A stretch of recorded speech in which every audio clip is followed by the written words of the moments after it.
Hey everyone, welcome back to my channel. My name is Danielle. For those of you who are new around here, I love to talk all about affordable living and intentional homemaking. And today on the channel, we are going to be doing some thrift flips. And we are starting outside because one of the items that I want to do a flip on is my end table. So let's get into the video.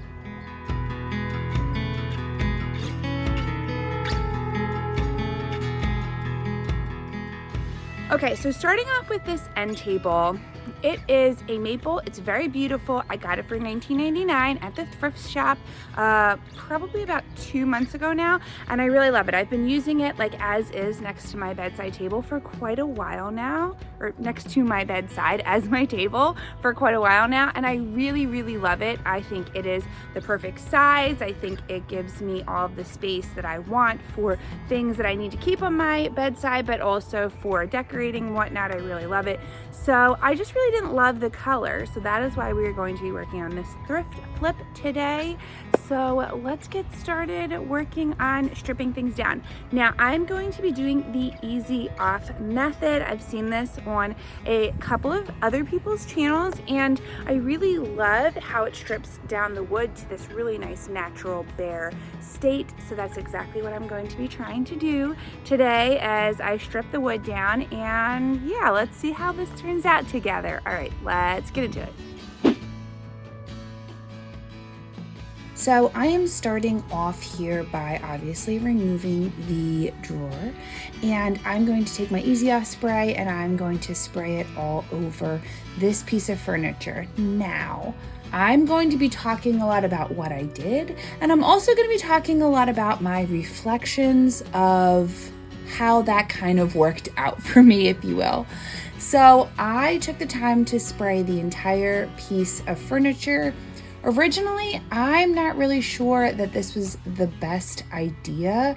I don't know if it was a combination of I didn't have really enough time to scrub this entire piece when I had done it, or if it's just it sat on there a little too long, or my tools of technique. But either way, I probably would not have sprayed the entire thing down, or at least I would have sprayed all of the outside of it first and not the inside portion of it, and kind of worked step by step. And then I also sprayed the drawer down. Again, I didn't need to do all of this at the exact same time, but that is what I did as a novice. Now I know better for my next project. But once I had sprayed that on, I let it sit for about 20 to 30 minutes. And then I got a warm bucket of water and I filled it with soap, and I used this little scrub brush that I got, I believe from Walmart or something like that, to scrub off the piece. Now, as you will see in this video, I did that multiple times, and this is one of the things I would have changed. If you are choosing to do this for yourself, if you have a piece of furniture that you want to strip, one of the things that I learned through the process is I would probably have taken a spackle scraper, and I would have scraped the stain off before I did this scrubbing part of it. It was taking the stain off well, as you can see on my little scrub brush there. It was pulling the stain off, but I think I would have been more successful if I had taken, like I said, a scraper and just kind of scraped off pieces of the stain first before I went in with the water and kind of scrubbed it all down. The other thing that was a little bit more difficult with this project, as you can see, there are a lot of nooks and crannies on this piece. I do have to say though, I'm happy that I used the Easy Off oven spray for this because of that specific reason, because it really did get into the nooks and crannies, and then the brush was able to get into the nooks and crannies and get all of the stain out. Whereas I feel like if you were using like a traditional sanding technique from the beginning, it just would have been an entire mess. And after I had kind of gone through and scrubbed everything off, I took my hose and I just wet the piece down.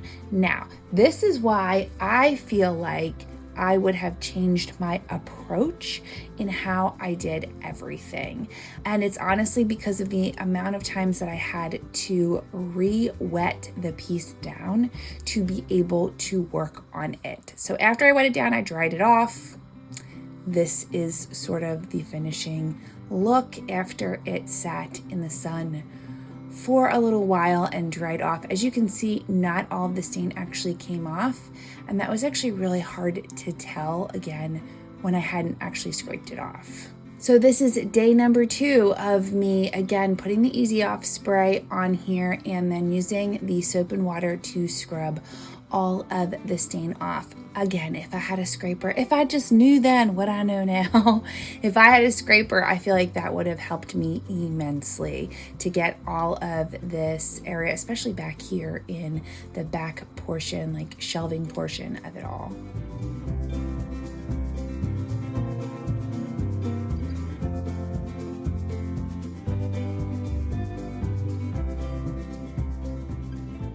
Okay, so this is the 3rd day of working on this project.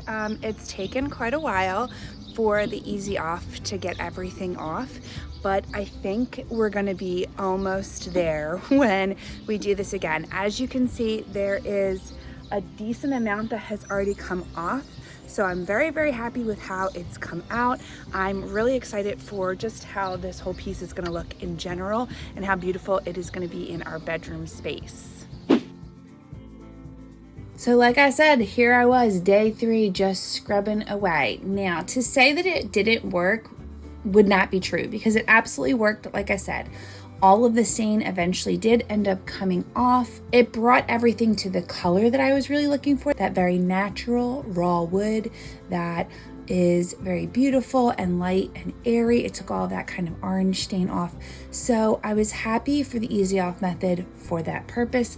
But again, because I had to do this so many times and I had to wet it down to get all of the soap and everything off of the piece of furniture, it ended up kind of splitting the wood in little bits and pieces along the way. So if you are doing this, I would only do maybe 2 sort of coats, if you will, of the Easy Off, 2 sort of rounds of the Easy Off, and then I would jump into sanding all the rest.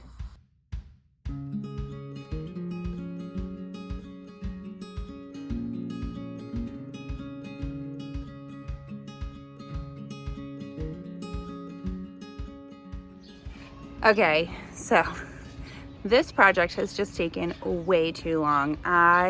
It's a combination of things, right? Like the Easy Off worked, but it didn't work as well as I had hoped. So it took me several tries of doing that. And then I also have 2 little ones. So like running around with them and then doing DIY projects is not always the easiest thing to do. So there's that as well. But I have finally just broken down and decided to sand off the rest of the stain because everything has just been taking way too long with the Easy Off strip. Like I said, I think I've done like 3 or 4 rounds of it at this point, and I've gotten a lot of it off, but there's still like little areas that are like hanging on.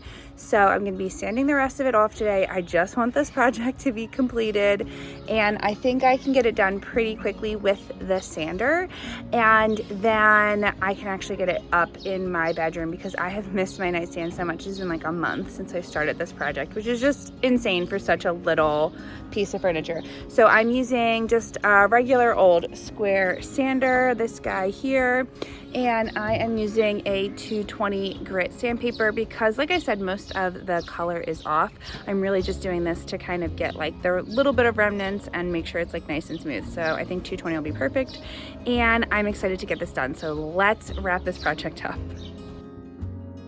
So like I said, sanding is exactly what I did for the rest of this project. There were just little areas, just the tiniest little bits that I couldn't get to with the Easy Off, and I wasn't going to do like a 5th round of Easy Off on this thing. I didn't want to destroy it. I really liked the shape of it, and I really wanted to continue to use this as my nightstand. So I'm glad I got a sander to it, and I got all of the rest of the stain off that way, and all of the little crevices that I could not reach with the Easy Off, I was able to sand, just hand sand with a piece of sandpaper.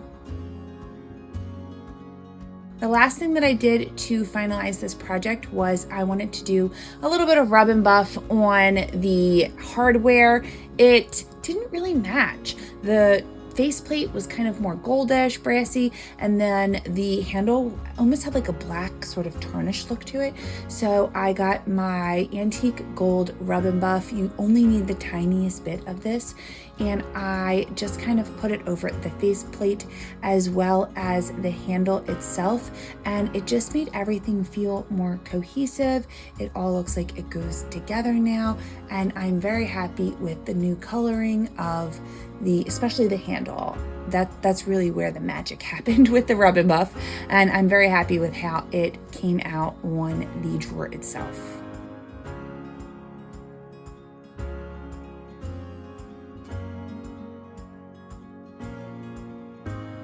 Once I finished with the rub and buff, I just put the piece back together. Oh, this is when I realized it was upside down and I had to take it apart and put it the correct way.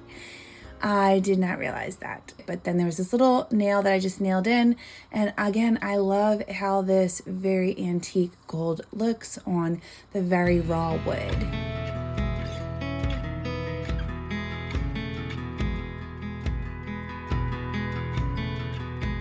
Now, final thoughts for the entire project. I love how this piece came out. It has that, like I said, very raw wood look that I was going for. I think it looks so beautiful. Besides loving the coloring, I just love the shape of this piece. I love all of the different flares and whatnot. However, in using this product in the future, like I said, I would use a scraper to scrape all of the stain off first before I scrubbed it. I wouldn't do more than 2 rounds, and then I would sand the rest off. That's kind of like what I've learned from this project and what I would do differently. And I'm gonna be totally honest with you guys, now that I have this piece up in the room, we have so much dark furniture in there that I might stain it a dark color in the future, but I don't know. I'm gonna keep it for now and just see how it kind of wears on me over time. But I really love how it came out overall. I really hope you guys loved this video. If you're brand new, please subscribe and give this video a thumbs up. I'm so grateful to everybody who is always tuning in and watching my videos. And I hope to see you guys really soon in another new video. Bye guys.